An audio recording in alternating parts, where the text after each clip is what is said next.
नमस्कार, मैं अंजना और आप देख रहे हैं ह्यूमन लाइव न्यूज। आइए बढ़ते हैं आज की बड़ी खबर की ओर। दिल्ली सीएम रेस से बाहर हुए सभी सांसद दावेदारों की लिस्ट में अब किनके नाम। दिल्ली के सीएम पद के लिए नई दिल्ली विधानसभा सीट से अरविंद केजरीवाल को हराने वाले नेता प्रवेश वर्मा की चर्चा तेज है। वहीं अगर बीजेपी की ओर से महिला सीएम के तौर पर शिखा राय और रेखा गुप्ता के नाम को लेकर भी बात की जा रही है। 27 साल बाद आखिर कौन नेता हो सकता है, दिल्ली की सत्ता पर काबिज जानते हैं। दिल्ली की सियासत में इस वक्त सिर्फ एक ही बात की चर्चा है कि मुख्यमंत्री कौन होगा। 27 साल के बाद दिल्ली की सत्ता में लौटी बीजेपी अब सरकार गठन के लिए जुट गई है।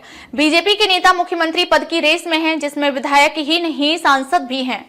बीजेपी के शीर्ष नेतृत्व ने अपने किसी भी सांसद को सत्ता की कमान नहीं सौंपी जाएगी, बल्कि जीतकर आए विधायकों में से भी किसी को बागडोर दी जाएगी। इसके तहत सीएम की रेस से सांसद बाहर हो गए हैं, लेकिन इसके बाद भी मुख्यमंत्री पद के दावेदारों की फेरहिस कम नहीं हुई।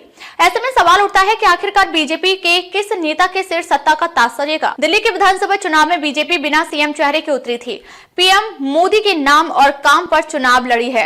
दिल्ली की कुल 70 विधानसभा सीटों में से 48 सीट जीतकर सत्ता में लौटी है। इस तरह से बीजेपी पूर्ण बहुमत के साथ सरकार बनाने जा रही है, जिसके चलते ही पार्टी के कई नेता सीएम पद के लिए सियासी जोड़तोड़ में जुटे हुए हैं। बीजेपी नेतृत्व दिल्ली की बागडोर ऐसे चेहरे को सौंपना चाहती है जो दिल्ली के सियासी समीकरण में फिट बैठने के साथ साथ क्षेत्रीय बैलेंस को भी साध सके। सीएम की रेस से सांसद हो गए आउट। सूत्रों की माने तो बीजेपी दिल्ली में अपने किसी भी सांसद को सीएम नहीं बनाएगी। बीजेपी अगर इस फॉर्मूले पर सीएम का चुनाव करती है तो पार्टी के कई बड़े नेताओं की उम्मीदों पर पानी फिर जाएगा। दिल्ली की सभी 7 संसदीय सीटों पर बीजेपी का कब्जा है।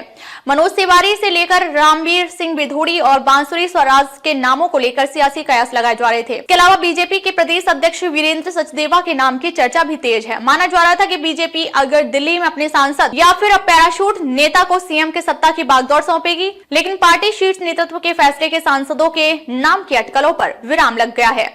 अब तक हाल के लिए बस इतना ही। देखते रहिए हमारा चैनल, जहां हम आपके लिए लाते हैं देश दुनिया की तमाम खबरें। धन्यवाद। अब तक के लिए बस इतना ही। फिर मिलते हैं एक ऐसे ही बड़ी खबर के साथ। तब तक के लिए नमस्कार और देखते रहिए ह्यूमन लाइव न्यूज।